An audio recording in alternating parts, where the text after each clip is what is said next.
We might as well start from just the beginning of that email. Hello, critic. How are you doing today? All right.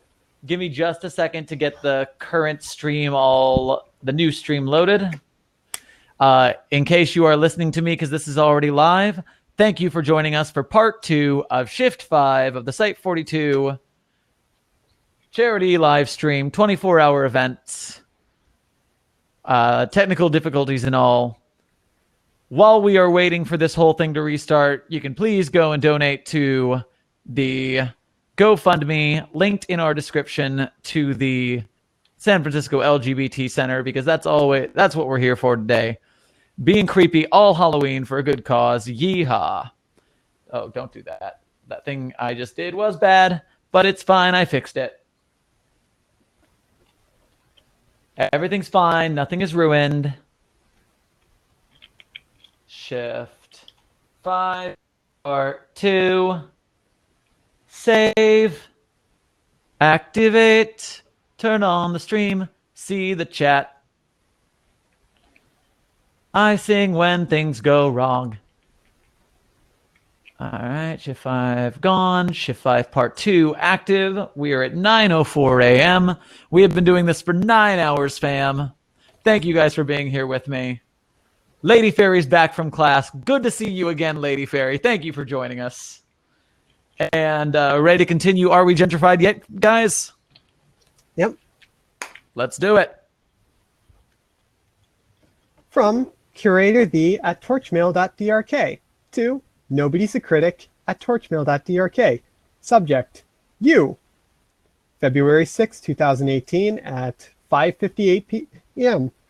Hello, critic. How are you doing today? I'm doing super. Peachy. I'm fucking peachy. I've grown a thick layer of fuzz, and a Chinese folk hero is going to pluck me from a gravid branch and make me into medicine. I have never been any more peachy than I am at this exact moment. I am doing very fine. Attached to this email is an internet-famous image of a man stretching his asshole open. If I were not peachy, say if someone fed bullshit to the fucking TTTV, I think this would be an appropriate image to send to someone. Take care. You're paying for my funeral. Heart. Attached. Hello.jpg. From nobody's a critic to curator the subject. Okay, drama queen. Date, February 7, 2018. Geez, sorry for sending talent your way. Listen, James, I know things are stressful, but you got to remember what the biz is like. Handling controversy is the name of the game. Besides, TTDB is going to generate buzz whether you like it or not, and I know how much you like buzz. Seriously, don't stress too hard. Just put it back in and let everything fall into place. From curator the to nobody's a critic. Subject, here's another picture of you. Date, February 7th, 2018 at 9:31 a.m. This email has no body text. Attached, wormdick.png. From curator the to nobody's a critic. Subject, I hate my life. Date, February 8th, 2018 at 8:48 p.m. Hey, buddy, old friend of mine, my dear friend, the critic who was so good to me, they sabotaged my exhibit, my old acquaintance. Here's the latest update on the mess you stuck me in. From Patchy Panels to curator. Subject, MSAN response. Greetings. On February 5th, 2018, records indicate that I Heart My Prophet, a performance art piece by one Miss... How would I say that? Mixer Harpsat was pulled from Menagerie's upcoming exhibition. Following its removal, the general public at large condemned the move. As the largest Mechanite civil rights group in the Linux sphere, the Mechanite Self-Advocacy Network was thus obligated to respond to the event in question. The MSAN has reviewed the case at large and has come to the following conclusion. This email is to inform you that you have been nominated for condemnation by MSAN, following the arbitrary censorship of Mixer Harpson's act of self-expression. The MSAN accepts that I Heart My Prophet's core content might have been risque. However, it is the opinion of the MSAN the performance itself would be no more obscene than pieces such as Quien es la Virtut and the Book of Tamlin, both of which have been exhibited in the past by the Menagerie. It is therefore the conclusion of the MSAN that the removal of Mixer Hansarp's piece was motivated primarily by mechanophobia intentions. Should you choose to reinstate I Heart My Prophet in the exhibition itinerary, condemnation proceedings will cease. It is the opinion of the Reverend Technician Pandora Ellis that this is the preferred option in regards to the financial future of the Menagerie. We hope to hear from you soon, Reverend Technician Pandora Ellis. I guess I'll read this too. To whom it may concern, on behalf of the Soho Temple Ironworks, we strongly condemn your inclusion of one Mixer Harpson's I Heart My Prophet in your upcoming exhibition. While our patriarchs recognize that you have pulled it from the itinerary, we are nevertheless obligated to condemn your carelessness. The Soho Temple Ironworks holds the Menagerie accountable for the following blasphemies: the allowance of idolatry through the worship of a mortal in the name of McCain, the depiction of a faithful in the medium of milk chocolate, an aspect of flesh, the perversion inherent to a depiction of a layperson performing oral sex on a post-Nabinian foreman, especially in regards to imbalance of power necessary for such an act. Regardless of the broken church's publicized support of Mixer Harpson's piece, the Menagerie cannot ignore the grievances of the backdoor's significant orthodoxist population. Know that we are disappointed in your carelessness and implore you to do better in the future. Brother Schemicist Key. Congratulations, I'm doomed. Whatever you did to the TTV, you just doomed the Menagerie. Alternatively, you've doomed me. I'm stuck between a giant steaming rock and a hard place carrying enough current to fry my ass faster than a thunderstorm. Do you appreciate just how hard you screwed me? Do you get me out of this now? From Nobody's a Critic to Curator the Subject, Possible Solution. Date, February 8th, 2018 at 2:28 p.m. Right, so, first of all, sorry for trying to save the Menagerie from mediocrity. Second, I've talked to a lot of people on this, so bear with me. Hansarp's willing to compromise. Mechanates hate making enemies, you know how it goes. Basically, instead of using a chocolate Momaro, he uses Foccolate, kosher mechanite chocolate made from synthetics like oil, to craft the likeness of McCain, then polishes off that. And it's completely kosher. It's even in line with the orthodox thing about divine. Say. Possible solution, February 8th, 2018 at 2:39 p.m. I am begging you to give me literally any other option. I will approve literally anything you send my way. From Pulmonary Princess to Curator. Subject Act Proposal. Hey, this is Zind Kavila. The critic might have told you about me. I heard you were looking for help regarding the mess revolving around that Mex piece. Personally, I thought it was hilarious, but I guess other people can't appreciate a good piece of sacrilege when they see it.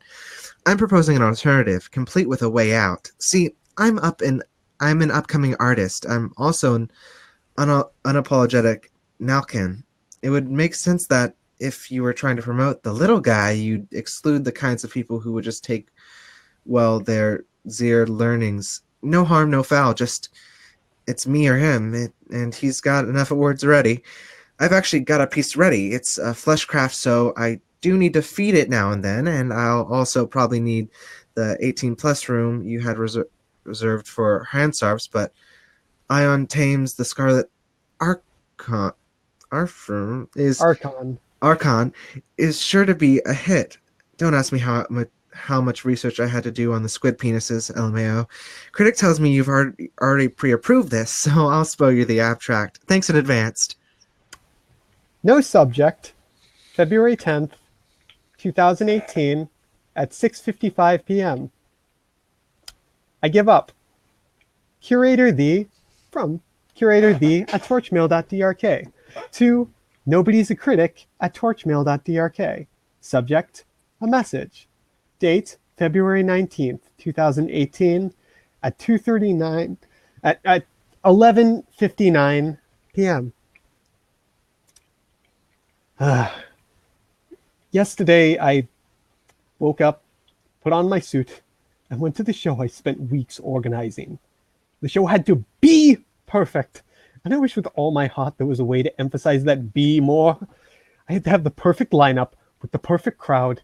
Everything had to run absolutely smoothly. So let's flash back to 1 week prior. Let me set the scene. Just say 5 days prior, my mentor, the teacher I trusted most in the whole goddamn world, the absolute authority on East Coast fan art, snuck a story into the TTTB about how I pulled a vulgar sex act from an itinerary that never included it in the first place, and somehow that was a bad thing. I became the knuckle-dragging moral panic boogeyman over fake news. For 5 excruciating days, I was the most hated man in America. It's as if Karl Marx lived in a nation of McCarthy's and he had just bombed a bus of mixed Vietnamese Korean orphans of the incorrect latitude. I would have lived 100 of those days than experience another singular second of the week that followed the reincorporation of Hansard's living obscenity into my perfect show. Do you know how many people pulled out over your libelous garbage? Me neither. I stopped counting once it hit the double digits. Do you know how many people pulled back in when I let myself sully my perfect show? All of them. 100%. This is all they cared about. Do you know how it feels to know your star artists, your past and present peers, care less about you than some cum-brained dullard? I can't even hate him. When I called him up to tell him I'd surrendered, I was finished. He didn't even care. I was not admonished, chastised, nor was I praised. He thanked me and hung up. Fate wouldn't even dignify me with righteous anger. For 7 days, I didn't leave my apartment.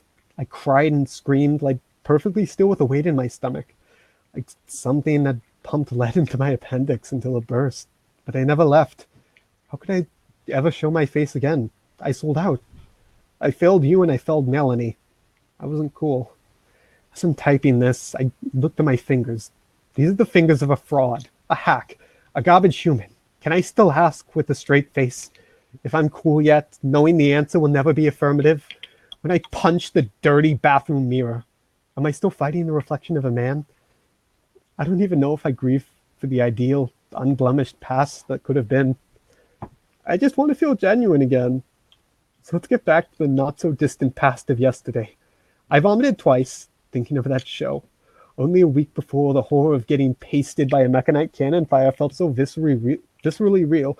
But now it wasn't even horror. It was the ideal. Every minute instance was colored by the desire to be reduced to fine cinders on the way to that rotten show. If I had disintegrated in a single, joyous second, that would have been enough. You can't know what it felt like walking inside, seeing the years of my hard work, everything in perfect working order, sandwiching the absolute most attractive, most repugnantly beautiful depiction of the broken god ever crafted out of synthetic chocolate. You want to know it wasn't broken, critic? Take a guess. I'll give you a hint. 10 whole inches. I need to reiterate. It was beautiful. Divine. In that horrid span of time it took me brain to register the gnosis and its glorious stick shift. It was as if the air had been stolen from my lungs by a fey vacuum. I knew then that Hansarp had been genuine. Completely and utterly genuine. This is devotion at its purest. A magnum opus fueled by love in less than a fortnight. In that brief, intoxicating wet nightmare, even I wanted to drop to my knees in reverence and suck off the broken one. Can I still call myself the curator? I feel as a ghost, an empty imprint of a broken man blown away by a divine wind. I can't remember how much between then and the main show. Lindholm's botany was beautiful as usual. Zapata played the violin with inhuman grace, expected with to an applause of a dozen dead tenants past. Amador and Berg's performance, perhaps in another life, it roused a righteous anger in me. Now I can only say I was faintly amused. And then came I Hot My Prophet, Then came hands up, all at once, as if a million black flies dove from the vents to skin me alive, to strip me of my muscles until only a skeleton remained. I simultaneously stood stunned in silence, and deep in the fractured recesses of my psyche, screaming with a searing, seething fury. I knew that I could stop it. Tackle the wretched louse as he sauntered towards that chocolate Makane. Stop this farce once and for all. If only my feet hadn't been weighed down by the unseen force of my compounded despair. Hence up began, and Lord help me, I watched silently. For that scant eternity, I looked on in a then unimaginable horror. By some horrid force, my attention remained firmly on that contemptible copper twink sucking his blackened heart out, the conductor to the menagerie's ruin. His technique was impeccable, critic. Take solace knowing that my ruin was performed with skill. Then Hansop went off script. I hesitate to recall the specifics. The imprint left in my mind is one of pathos, one of the shapes and colors of Hansop bleeding with Makane, who looked to be moving in time with its partner. You had to be there. I wish you were, instead of I. When, finally, Hansop took his bow, I checked my watch to find that my mental clock had been frozen in time, 2 hours short of the one on my wrist. I rubbed my eyes, and only then did I realize I'd begun to cry at some indistinct point in the painfully recent past. Of beauty, of sorrow, of sheer existential despair. I don't think I care to know. Did you know I forgot to disinvite Cavella? Me neither. I have nothing to say as their piece. The effigy of Ioun deep in the effigy of the Scarlet King. Might have once moved me towards disgust or awe. The menagerie made bank and everyone loved it. Fuck you. The curator. God. That one. Well, you were right. That story does get ridiculous. The menagerie made bank and everyone loved it. Fuck you. Fantastic.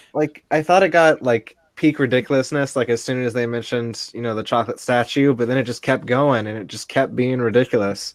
Yeah. I think it went Uncle Nicolini approached me with the project proposal.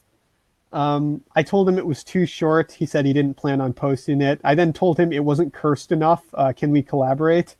And the rest of this is just I think my stream of conscious vomit spew of whatever comes out of the black box. I just think that was great. It's just real funny because I love how pretentious Auriculaet is, just from them existing in the SCP canon. So I just love that this insane situation definitely could have just happened. I find that funny. That's sweet. That that melted my brain pretty hard. That I'm gonna recover from that for a hot second. Yeah, I assume we have some new people in the Get Vocal chat. Does someone want to get on? I can abdicate my space. I know that Gavir, the 049 face, is on slot for later on today, and they're just kind of in and out. They can type in the chat if they want to jump in now. In the meantime, I've got a couple options for SCPs to read. In the spirit of Halloween, there's literally one called The Pumpkin Man. It's 2531.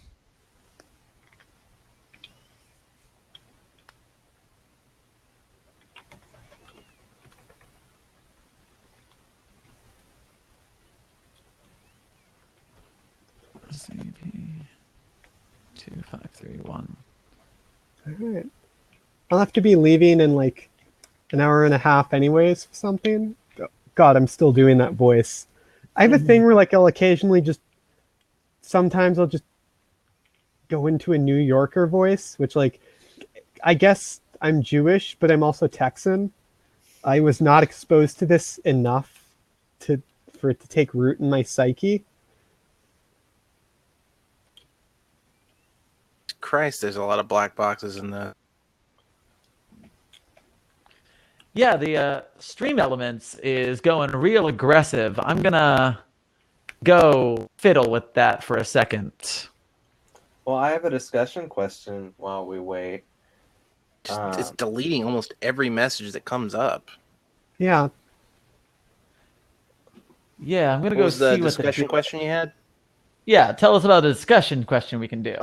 When it comes to horror on the site, do you think that gore-based horror or more existentialism, like fear of the unknown, the universe is like a terrible, scary, unknowing thing, which do you think is more effective and scarier for you? Well, the problem I think is that like it's not just a dichotomy. You can have gore horror. You can have psychological horror, and there's many different ways to do horror. Some of my favorite articles, 783. It's a good piece of gore horror. Probably one of the better monster skips in recent memory. I'm thoroughly recommending it. And then, let's say even just, I'll always maintain that like the scariest piece on the site is 3625, simply because like most horror is monsters, but the horror of 3625 is that it's everyone. It's like the gestalt of human like achievement distilled into a bunch of memes that are directed for evil.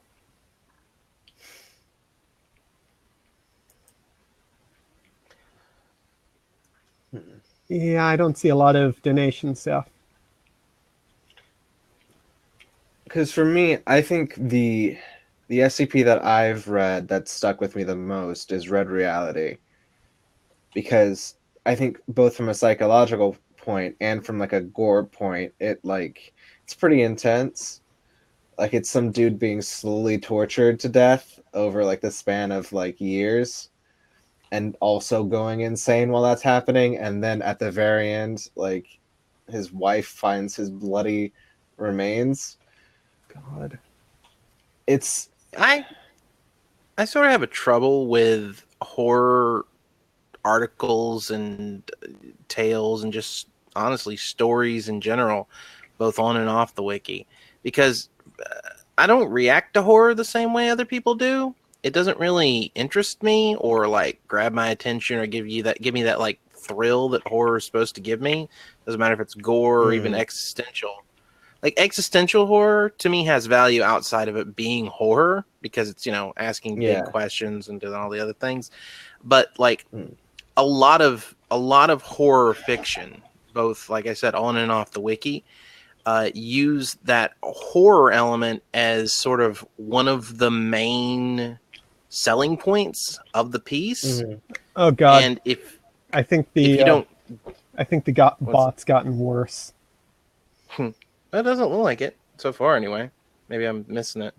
But yeah, since that's the main drive of the piece for a lot of horror, and for example, when people describe, I've never read Red Reality because people describe it, and I'm like, that sounds boring to me, so I don't bother reading it.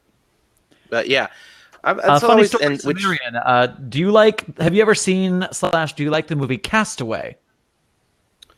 I haven't seen Castaway, but I know the plot of Castaway, so. Yeah, that's essentially Red Reality is our Castaway. I did like a big dramatic reading. It took I think it's like a 50-minute video, but it is 50 minutes of mostly listening to me go crazy by myself. Oh, is that the Forlorn Foundry thing? Yeah. Well, Forlorn Foundry did it too, but right? I remember. Yeah, I think my approach to horror, I've written 4 4 pieces that I would call horror, and one, 2, 3. If anyone's thinking about a super chat, just donate directly. Super chat, YouTube takes a sizable percentage of super chat donations. Not that they're bad. If it's the only way you can do it. But Yeah, the Lady Fair is asking this. I'm going to point this out just for everyone's information. So the reason Lady Fair is asking is because they don't have a lot on hand, and so they want to do a less than the minimum donation, which is $10 on GoFundMe. And so if you want to donate, any super chats today are going to go to the donation fund. So if you want to do like a $5 donation, like a $1 donation in GoFundMe, and take those, I will round all those up at the end of the stream and do that. Like, my biggest thing when it comes to horror on the site is that, like, I don't really consider most SCP stuff horror. Like, horror is just kind of like the backdrop of it. Because, like, I'm a big fan of Gamers Against Weed and, like, Are We Cool Yet? And, I mean, even Herman Fuller's Circus, which I, like, dig a lot, I don't really consider very horror. Like, because it's spooky, but, like, it's all in good fun for the most part. Like, other than, like, the murder. But, like... Yeah, it's like... Other than the murder... If you if you were the common person, like let's take my own 378. 378 would be horror to the common person as a gigantic centipede grub that takes control of people. But like in the context of the story, it's about a bug that wants to be human and loves pizza. Yeah, pizza time. I guess when I look at horror, it just needs to have some value beyond the horror for me, or else it's... Yeah. I don't know. The way I approached horror with 4886, The Cop in the Countryside, was basically there was of course the gore aspect, the weird mysterious forest, but like the main horror of the piece to me is the sudden realization of oh no, what did we do? What did we do? We fucked up. Like, to me, nothing is more horrifying than realizing that you gave control of the salmon tank to basically a grizzly bear. Because with like the more horrific SCPs that I've like read, like I think they don't really scare me because like I as an adult I no longer get scared by SCPs. I got scared by SCPs when I was like a kid and thought they could be real. But like I think it just depends on how well they're done in terms of like as a horror piece. Like I really love Staircase a lot. Staircase is fucking amazing. But I think it's just because I like certain aspects about it, even though like obviously like it's not really scary. Like but like I love the fact that like on the site there's a random chance when you pull it up there's gonna be a face in the image. I think that's cool. Oh, that's very good. I think just the idea of it's really cool. I think that's one of the biggest selling points, and I kind of love the just the whole way it's laid out as a document. I think it flows really well. I mean, it has a little bit. It's a little awkward because it's a series 1, and I feel like series 1s, even though they're real good, are kind of awkward, just because they don't have a certain they don't have the flow. I feel like series 1 is less centralized in terms of the flow of an SCP article because of the fact that like series 1 were written before it was super established how to write them. Oh yeah, definitely. Because like there's some things about like Staircase that I think don't super make sense, but I mean I don't know. But I mean, the only SCP that's really stayed with me, like since I started reading them as an adult, is Red Reality, and I don't know. It's just Red Reality is so long and just intense. I think that's part of it too. It's like 50 minutes of reading in terms of like if someone was narrating it. Yeah. So it's just it puts you like in that guy's spot because you're put through this. I think like Parawatch is doing a good job at bringing back like straight up horror to the sites. Hippo, fucking amazing author. Hippo's written a lot of good horror pieces and a comedy piece that people take as horror, Kafka's Parking Garage. Haven't heard of that one. It's really good. Yeah, I'm sitting here like scratching my brain trying to think of like any SCPs that have like scared me. And like the horror aspect, people say like SCPs are scary, and there's like, what's the scariest SCP? And people list like 1875 with the chess machine, or like any of the like normal containment breach creatures. And I'm like, but I guess like, Wait, is the chess machine the one with the jump scare image? yes. See, I never got that. I scrolled down and was just like, okay, now what? And then people are like, you didn't get jump scared? I'm like, no, it's just a still image. How did you? Yeah, it just, because I guess they scroll at a pace and they're going and they're going, and I think it like glitches so that you're able to just like notice that there's nothing to read, so you keep scrolling. And if you scroll fast enough, it can kind of surprise you. I did that for my 1875 video. I actually added the jump scare at the end, and that was kind of effective. Like I put it like a creepy noise and stuff. But but I guess like the ones that like I would consider scary are specifically 3001 Red Reality, because that like angst and that being trapped, I don't like that personally. And it's the same with a lot of 3999, which is like just being powerless, being trapped beyond your means, alternate dimension, stuff like that. I think that's like the scariest for like what scares me on the wiki.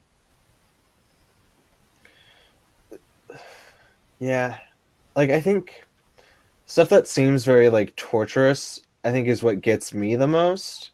Like I remember I think it's Dimension Hopper. Forgot what number it is. 507?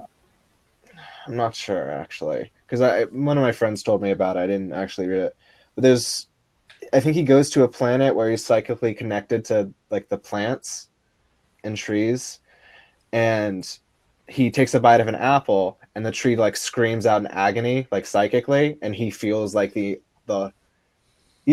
agony of that, and then he gets like transported there later in the document, and he gets transported there for like a month.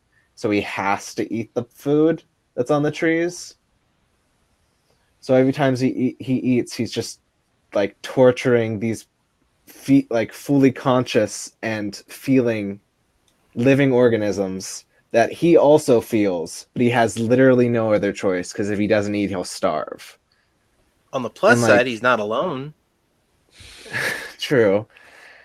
But there's something about that like messes with me, I guess, in like a horrific sense. I just find that like so horrific in a way.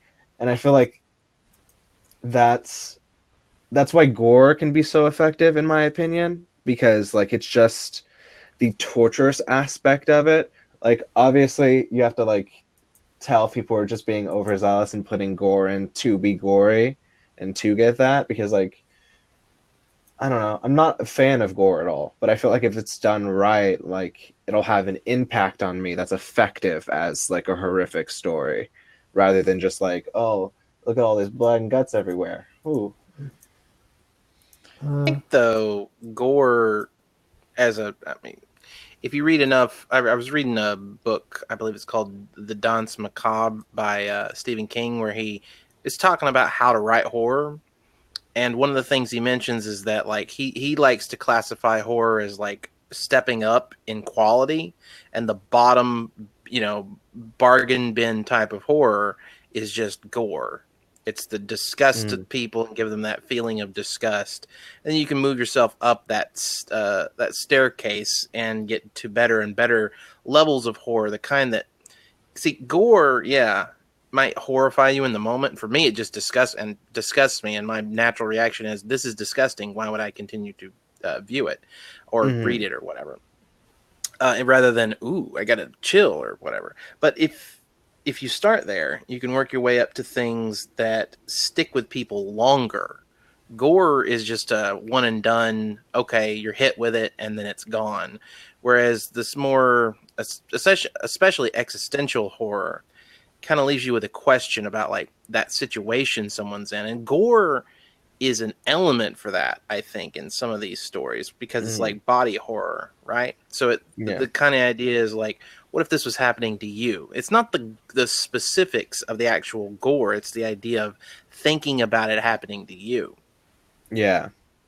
Well, like that's the reason I think Red Reality is so effective. Like, sorry to keep bringing it up, but like it's this just random researcher guy who just gets trapped in a place and then starts to just disassemble as a person because of however the reality works.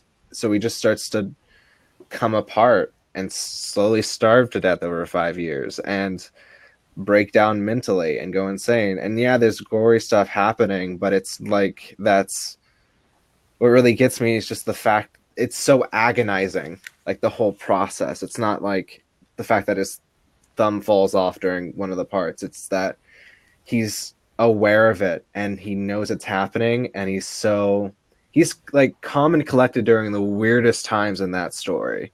Like he just full on talks about his like body falling apart and him being able to put his hand like through his chest and stuff.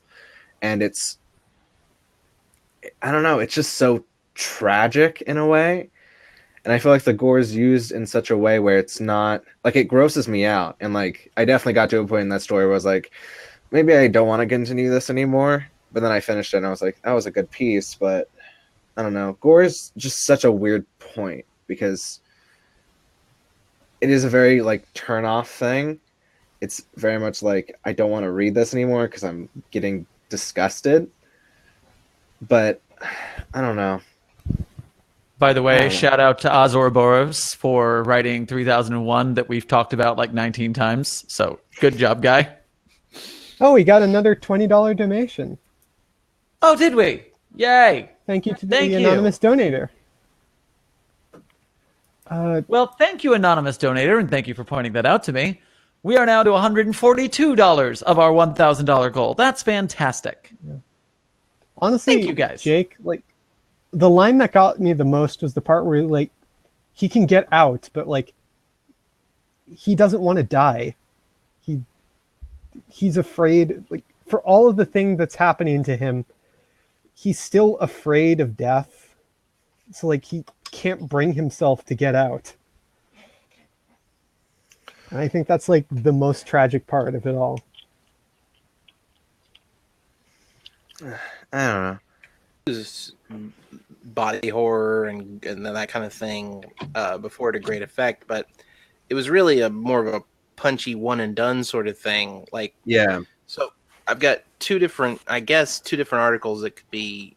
One of them's not even horror. It's funnily enough the one with body horror isn't really horror, but it's the one called The Grand Spectacle, which is an SCP about a town where people's eyes pop out of their sockets overnight, go to abandoned warehouses, and have a fight club. And the whole concept of it is essentially trying to get people the idea of what happens to these people when their eyes pop out of their sockets every night and have, crawl on the ground and go off and punch each other and, bash each other and then come back in the morning. So it's that eye gore kind of thing to try and hit on people. But the other one, which I think sticks with people more because not most people, but a lot of people have told me it's one of my favorite articles, one of the favorite articles that I've written, I should say, is No Fury. And funnily enough, when I wrote it, it wasn't even ever, like, there was no intention for it to be a horror story. But it's about a collection of immortals, and one of them gets buried alive for like 120 years. And people consistently talk about it as being a horror story when really I didn't intend it to be. So, it's the difference between those two. One of them is interesting and it's plenty well upvoted and everything. But on the other hand, people don't recall it all that often. I might bring it up every once in a while. People are like, oh yeah, I remember that one. That was good. But people bring up No Fury to me. So it has more of an impact. It has lasted longer in their minds. And I think that's the real lesson to learn about trying to write horror is which of those two things do you want? Because maybe both of them are good, but which do you want to do? Mm-hmm. I wouldn't really consider No Fury horror, but I guess other people might. I really like No Fury. I think it's really well done. Do you want to get back to 2531? 2531, that's right. Pumpkin Man. Oh, yeah. 2531. Read something with that many black boxes and not make fun of it. Oh, boy.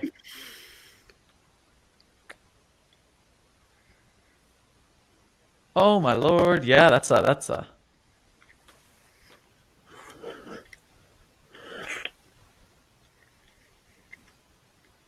All right, anyone call dibs, or am I taking this one?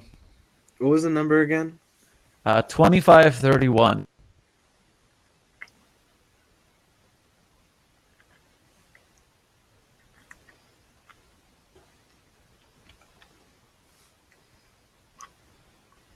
I think it's a very long document, so maybe we can like Section by section. Yeah. I will take from the opening salvo to how about the end of the first the 1984 newspaper article. Alrighty. And then we'll figure it out from there. Mm. Item number SCP-2531. Object class Euclid. Special containment procedures. SCP-2531 is presently not under containment. Field agents encountering SCP-2531 are to exercise caution to ensure the vine/stem/umbilical connection is not severed or damaged. Once secure, efforts to be made to bring SCP-2531 to term, allowing indefinite containment. Description: SCP-2531 is a 70 kilogram or 150 pounds humanoid figure of indeterminable sex and pallid complexion, usually found in a state of advanced decay. In each occurrence, SCP-2531 has been discovered sealed within Cucurbita maxima, commonly known as giant squash or giant pumpkin. SCP-2531's height has been found to vary depending on the volume of the pumpkin's interior. DNA samples taken from SCP-2531 have confirmed that the humanoid figure, although usually severely decomposed, deformed, and contorted, shares 91.4% DNA match to that of Homo sapiens and 7.2% match to that of Homo neanderthalensis. SCP-2531 is found connected to the interior wall of a giant pumpkin via an umbilical cord composed of both plant and animal matter. The cord runs from the inside of the pumpkin stem to the base of SCP-2531's skull. SCP-2531 does not exhibit an abdominal navel. After the vine/stem/umbilical is severed or severely damaged, SCP-2531 begins to decompose at an exponential rate until only organic dust remains. After an unknown amount of time, SCP-2531 is rediscovered within a new pumpkin. Despite efforts by the Foundation and non-Foundation to preserve SCP-2531, to date no attempts at containment have proven effective. The decomposition and recurrence of SCP-2531 is currently under investigation. Each pumpkin wherein SCP-2531 was discovered weighs between 340 kilograms, 750 pounds, and 370 kilograms, or 816 pounds. Any evidence of an SCP-2531 recurrence should be investigated immediately. Local operatives have clearance to utilize Foundation infrared or ultrasound and satellite surveillance equipment for the apprehension of SCP-2531. Addendum: 1984 newspaper article. Headline: Pumpkin Man wins blue ribbon. Body found inside massive pumpkin has authorities baffled. By redacted author, ADN staff writer. On Friday, September 7th, fairgoers grew concerned about a noxious smell around the produce tent at the Alaska State Fairgrounds. By Sunday, the smell was so pungent that fair security were called in to investigate. It smelled like rotting meat. At first I thought it had to be a joke, a prank or something, says Redacted. I'm still having a tough time wrapping my head around this one. It turns out that the strange smell was originating from this year's winner of the giant pumpkin contest. After a brief dispute with Redacted, the farmer who registered the pumpkin, Fair Security proceeded to cut a small aperture into the squash. I think it's safe to say that nobody was ready to find what we found. Quote from Redacted. Staring back at security personnel and fairgoers was a human face. The pumpkin and body were immediately taken to the Alaska State Medical Examiner's office for further investigation, while Redacted was taken into custody by Palmer police for questioning. I was just as shocked as everyone, says Redacted, but I knew right away that it was the Pumpkin Man. It turns out that, quote, Pumpkin Man is somewhat of a rural legend in the Mat-Su Valley. You hear about him wailing in the field, but you just kind of think it's like a kid's story or something, Redacted is quoted saying.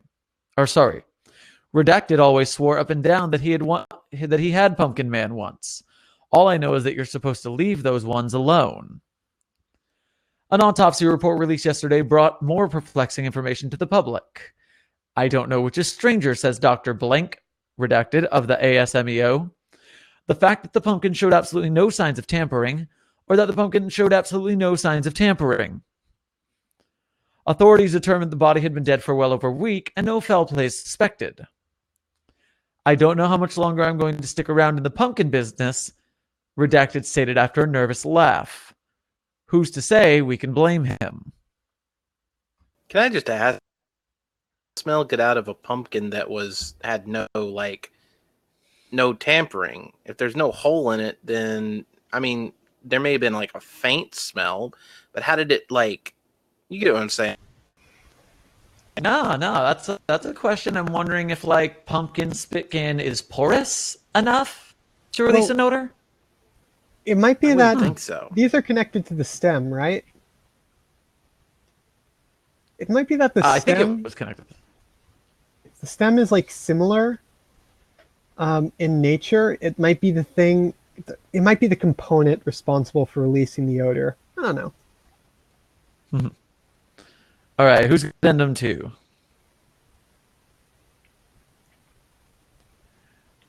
Drawing at random. I'm throwing it at random because I said random. Random, Jake. Unless he is busy off in a place. I see him talking, but I don't know if he's talking to us or if he's talking to somebody off screen. But he's muted. Shit, I'm super dumb and was muted. I can take it. Can someone be the doctor on it? Because it's a I can. interview. Oh, let me pull it up again. Okay. Man, there's so many black boxes. Oh dear. All right. Interviewed. Redacted. Interviewer. Dr. Redacted. Forward. The following interview was conducted at the University of Alaska's Anchorage Redacted Building, room Redacted, on Redacted, 1984. 1 week after the publication of the Pumpkin Man Wins Blue Ribbon article in the Anchorage Daily News. Begin log 1984, 163240. AKDT. Hello, Mr. Redacted. Thank you for coming in. No problem. And please call me Redacted. I imagine this is all about the Pumpkin Man. As a matter of fact, it is. Please let me cut right to the chase. By all means. In the Anchorage Daily News article, you mentioned that you had some familiarity with the local legend of the Pumpkin Man. Can you please elaborate?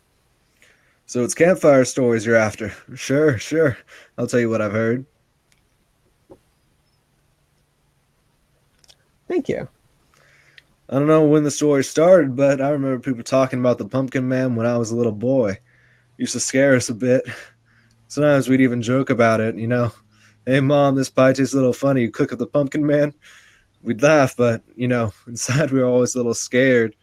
Like if we said his name too many times, he'd come around or something. It's like those damn angels. Everyone's always talking about how sweet and helpful, and how when their farm dog dies, he's coming back as a guardian angel or some such. It's all horse shit. Read the damn Bible. If you ever saw an angel in real life, you'd likely shit your pants than dance. Scary as hell. Pumpkin Man was like that. Yes, but can you recall any specifics regarding the Pumpkin Man? Sorry, I'm getting on it. Didn't used to meander so much. That's fine. This is all very interesting. Yeah, so Pumpkin Man comes around every few years. Some people think him showing up is a blessing. You know, next year will be a record harvest or something like that. But some folks think it's a Paul, you know. You screwed up and now Pumpkin Man is coming to let you know to turn around quick. So, how's business? Both laughing.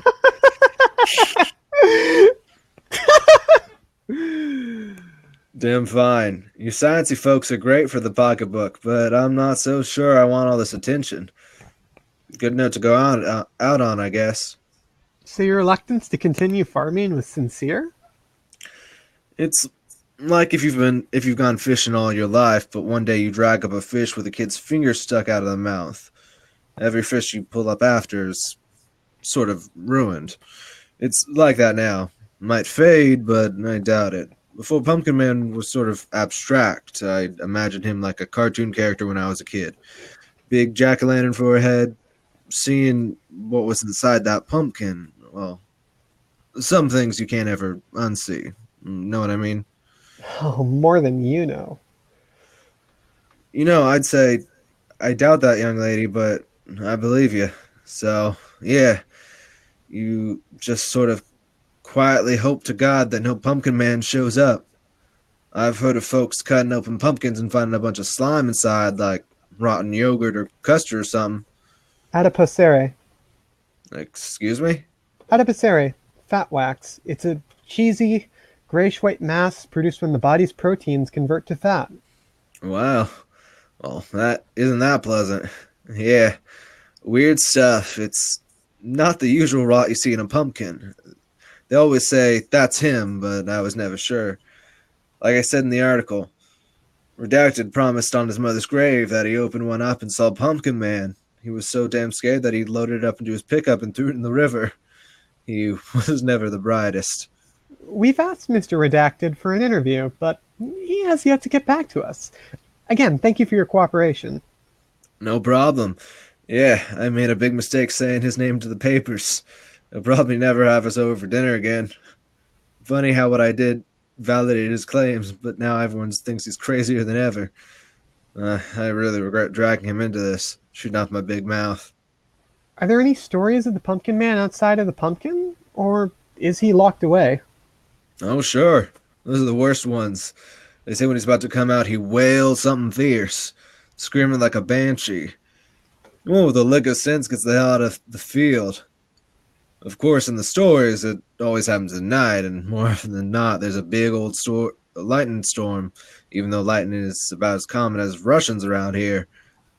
Those stories are the worst because he's always stalking around the mist, watching. I think that's almost worse than coming up and eating bad little boys and girls. I mean, what the hell is he doing? What does he want?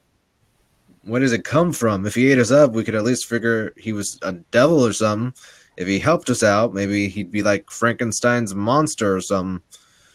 You know, kind of benevolent but confused. But he just lingers and watches. Why? Do you know anyone who has seen him? Outside of the pumpkin, I mean. Out in the fields? Most of the stories have him out in the woods, staying on the fringe, you know? Out in the mist. I don't know of anybody by name, friend of a friend type thing. But I can ask around the local watering hole. I'd better use this fame while I got it. Think I could write a book? In the article, you mentioned that... just a second. All I know is that you're supposed to leave those ones alone. What did you mean by that? You know, I asked myself the same question. For the life of me, I can't remember if I heard it from someone or just a feeling. No, we have some of the puzzle pieces, and sometimes I think I can see the bigger picture. Pretty presumptuous, I know. I think he doesn't want to be seen. I'm not sure if he'll be ashamed or angry. Either way, I'd rather let him slink around the woods unseen than have him upset or ashamed. Ignorance is bliss, and in this case, I'm fine sticking my head in the sand. Thank you so much, Mr. Redacted. Is there anything else you can tell us? Nothing that someone else couldn't tell you better, I'm afraid. Well, thank you again. Your information is invaluable. If you can think of anything else, please don't hesitate to call. Thanks. It's not every day I get the number of a beautiful young woman. What will the missus think? In vlog 1984, 1636-55. Closing statement. Redacted should be passively monitored. Redacted has given Foundation personnel full permission to inspect his farmlands and surrounding acreage. Continue attempts to interview Redacted. So in this next one, I'll take Black Box. Who wants the Dr. Black Box? I assume it's the same person, so I can do it. I think it's the same person, but I'm not 100%. But, I mean, we can change people still anyway. I mean, if they had names, maybe we'd know if they're the same person or not. But I don't know. Yeah, we'll pretend. You want to do the Ford? Yeah. Forward. The following interview was conducted at the residence on 1984, 8 days after the publication of Pumpkin Man Wins the Blue Ribbon article in the Anchorage Daily News. Begin log 1984, 7/14/55 AKDT. We're Get almost the hell at off my land. We're almost This at is the end of the shift. trespassing. Oh. Do we want to change before we get started? Let this one ride through to the end, and then we'll make the change. All right. Get the hell off my land. This is trespassing. I want to see a lawyer. Please, Mr. Redacted, let's not make this more difficult than it has to be. Well, if that ain't a line straight out of the soaps, I'm not telling you shit. Data expunged. Please. What the hell? Please, I'll tell you anything. Just please. Please tell us about the fall you discovered the Pumpkin Man. Okay. I was just scared, okay? He's not really human, right? Like an animal. You can't write me up for that, right? We have no interest in bringing criminal charges against you if you cooperate, Mr. Blackbox, and I would appreciate if you would give us the same courtesy. All right, okay. It was right around September Black Box or Black Blocks, maybe. I was going to go visit down in Black Box, and Black Box was going to look after the place while I was gone.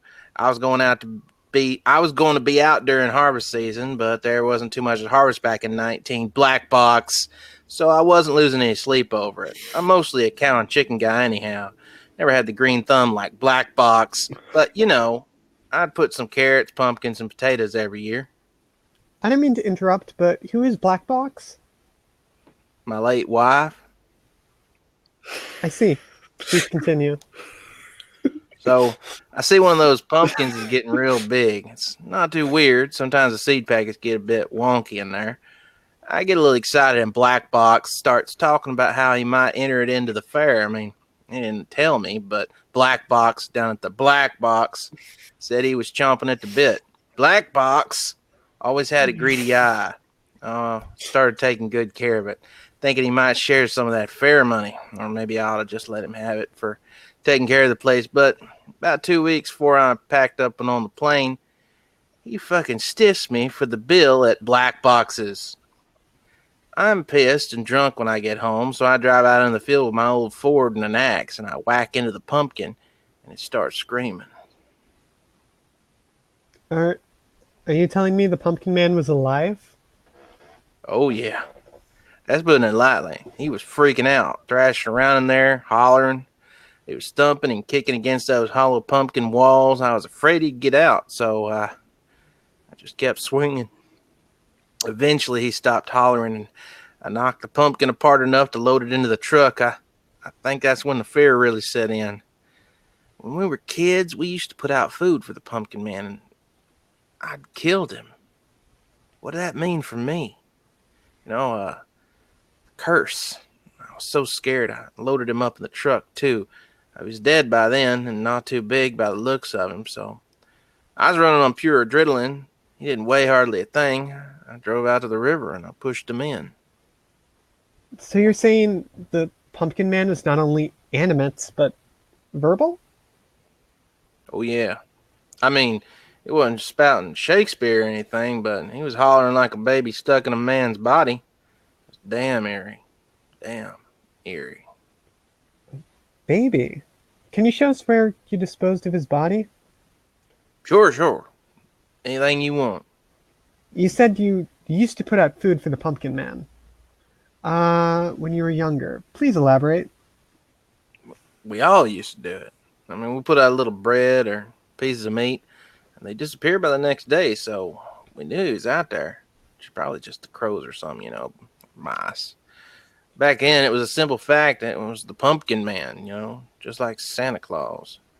Did you ever see the Pumpkin Man when you were younger? I mean, I'd see things, weird things.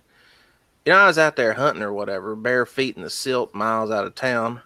Little piles of rocks around the pumpkins, like little fairy rings. Ask anybody in the Matsu Valley. This one time, there were these neat little piles of shit throughout the patch.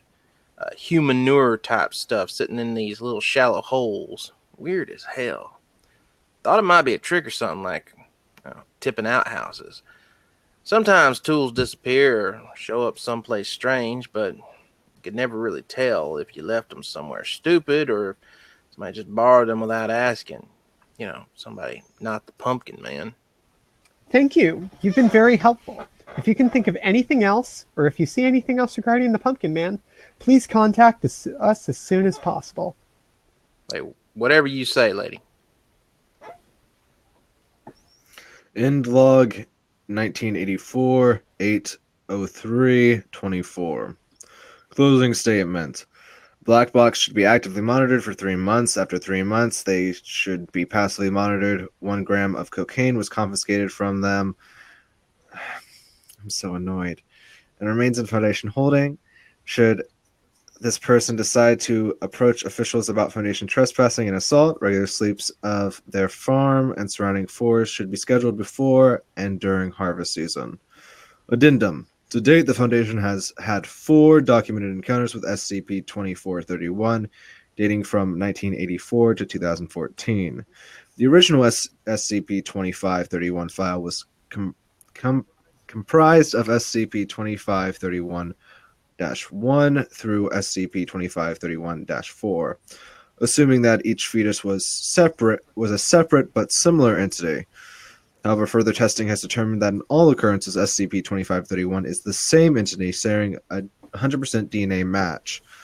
Physical evidence such as marks made by samples taken, testing, see archive data, or damage to SCP-2531 induced while cutting open the pumpkin wombs further supports this theory. However, the pumpkin wombs in each instance have tested as unique specimens of varying color, size, and genetic makeup. This file has been updated to rectify this error. Archive data available below, 2014. Does someone want to take this archive data? Yeah, I'll wrap us out. SCP-2531-01, 1984. SCP-2531-01 was removed from pumpkin/womb and stored in the Alaska State Medical Examiner's cold chamber, held at positive temperatures of 2 degrees Celsius, 2 degrees Celsius to 4 degrees Celsius, or 36 degrees Fahrenheit to 39 degrees Fahrenheit. SCP-2531-01 was completely reduced to organic dust in under 50 hours, exponential decomposition.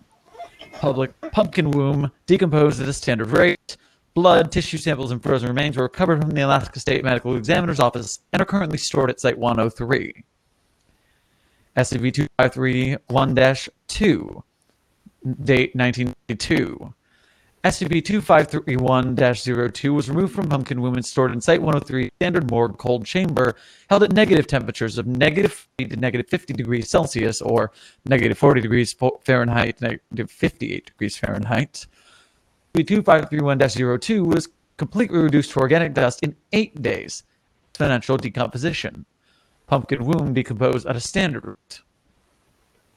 SCP-2531-03. Date 1994. SCP-2531-03 was submerged in liquid nitrogen connected to Pumpkin Womb to induce mummification at Site-103. 4 distinct letters were inscribed on the right palm of SCP-2531-03 using permanent ink. Letter B, tattoo needle, letter G, scalpel laceration, letter Q, and grafting laser, letter W. SCP-2531-03 was completely reduced to organic dust in 16 days. Accelerated decomposition. Despite mummification, Pumpkin Womb remains in cold storage. Site-103 Vault. Redacted number. SCP-2531-04.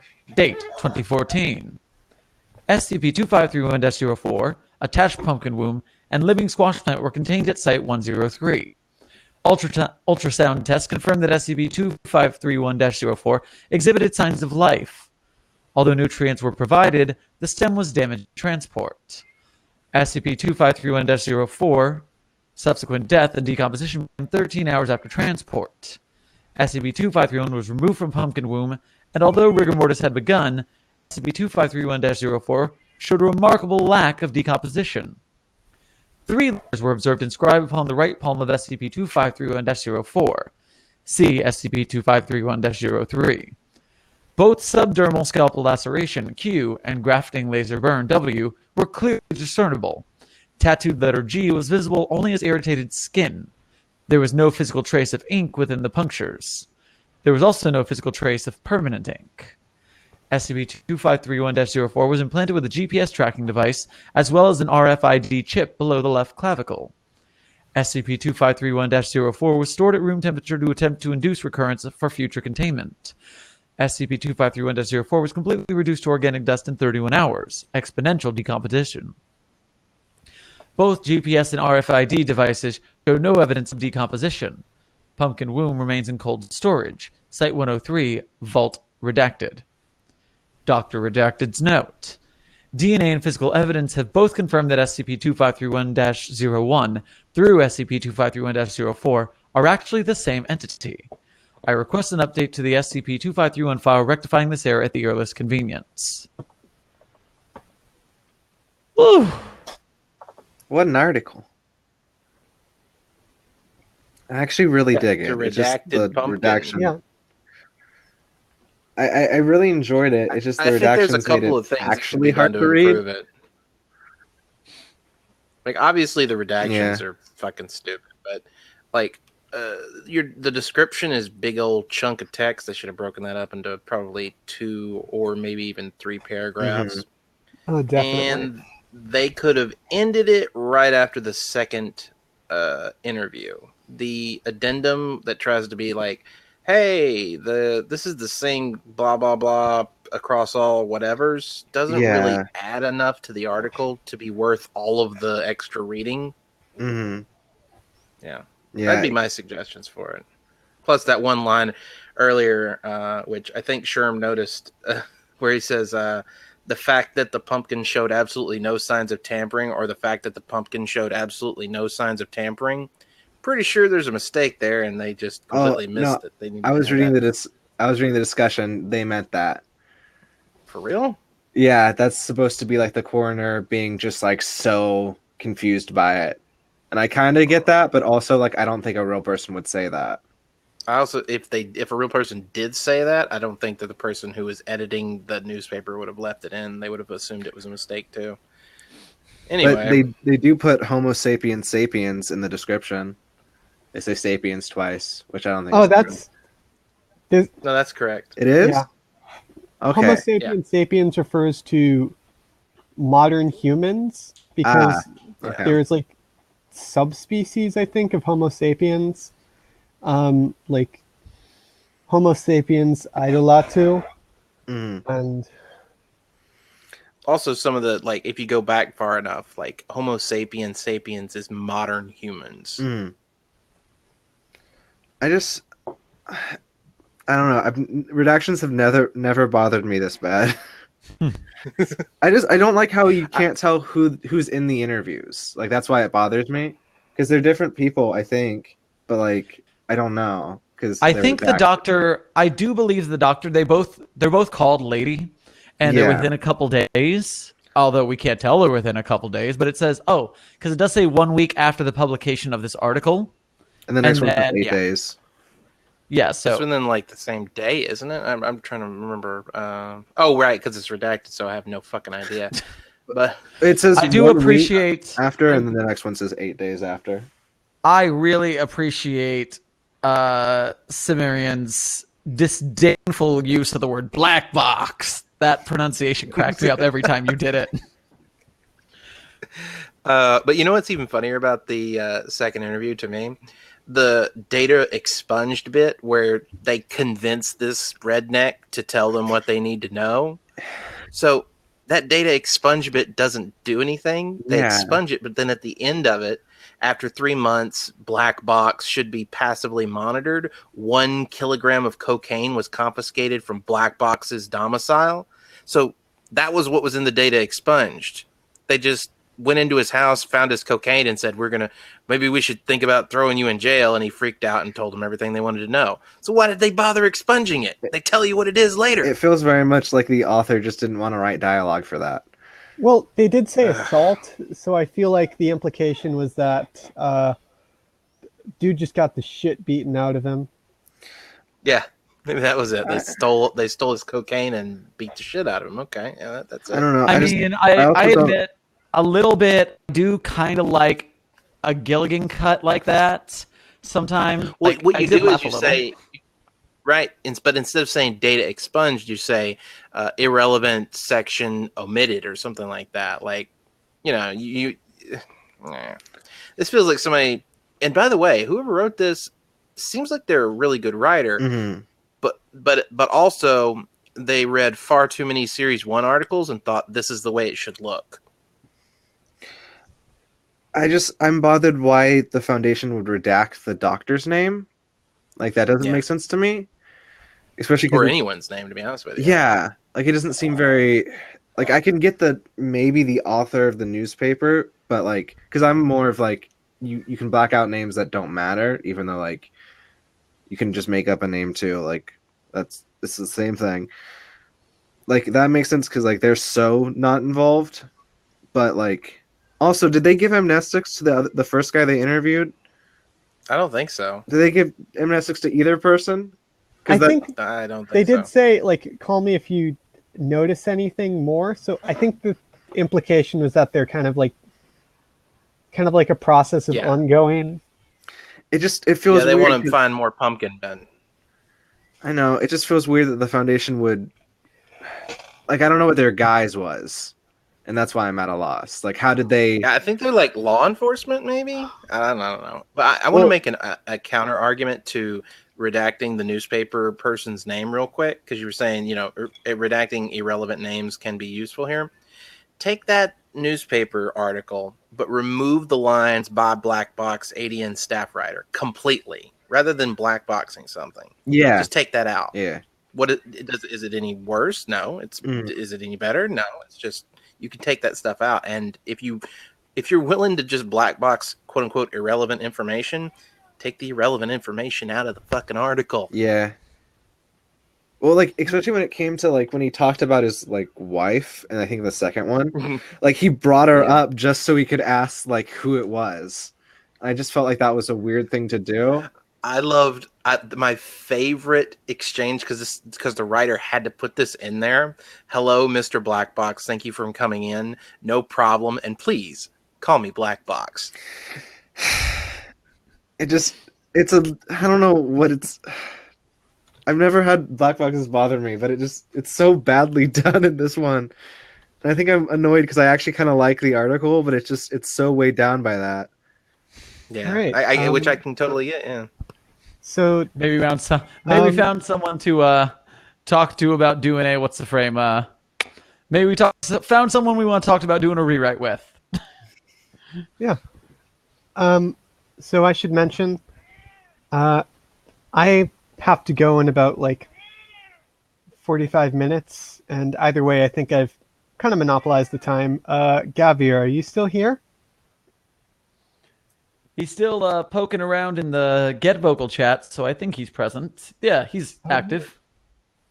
Uh, And we are about to switch shifts right now to go into shift 6. well, it's been a great show. See you later today. Thank you so much for joining us for all this time, and yeah, we'll see you later. Thank you again. And yeah, for YouTube, we are going to shift to the sixth shift. We are going into almost the halfway point. Remember to donate to the link that I'm throwing in the description right now so we can keep that charity ball rolling. I am going to log us off now, and we will go into shift 6. Thank you guys at the Site-42 24-hour charity live stream. Cheers. On to the next video.